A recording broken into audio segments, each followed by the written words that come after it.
Hai teman-teman, perkenalkan saya Tesalonika Ujabulon.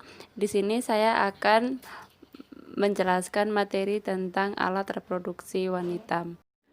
Hai teman-teman, membahas sistem reproduksi santai aja ya, nggak usah malu dan canggung, karena sebenarnya mengetahui dan mengenal sistem reproduksi, cara kerja dari sistem reproduksi termasuk materi seks di dalamnya itu sangat penting, sebab reproduksi itu bagian dari kehidupan sehari-hari dan dialami oleh setiap orang. Namun prosesnya bisa berbeda karena setiap orang punya pengalaman yang berbeda. Alat-alat reproduksi pada wanita terdiri dari ovarium atau indung telur, tuba falopi atau disebut juga dengan ovidak, uterus atau disebut juga dengan rahim, dan yang terakhir adalah vagina. Oke teman-teman, ini adalah ovarium. Nah, ovarium ini merupakan organ penghasil sel telur atau ovum dan hormon estrogen dan progesteron. Nah, hormon estrogen itu berperan dalam proses pubertas, di mana kulit menjadi lebih halus, suara menjadi lebih tinggi, tumbuhnya payudara, dan pinggul semakin membesar. Sedangkan hormon progesteron itu membantu pada saat proses kehamilan, yaitu untuk memperbesar dinding endometrium pada rahim. Nah, seorang wanita akan memproduksi sel telur atau ovum pada masa puber sampai dewasa selama umur 12-50 tahun.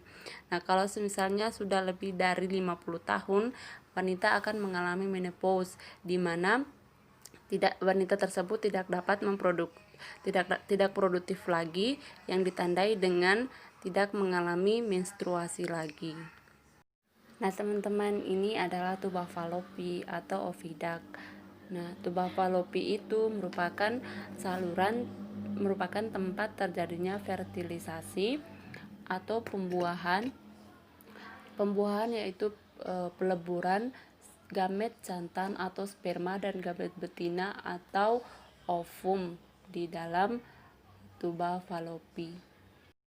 Nah teman-teman, ini adalah uterus atau rahim. Nah, uterus ini merupakan tempat tumbuh dan berkembangnya janin.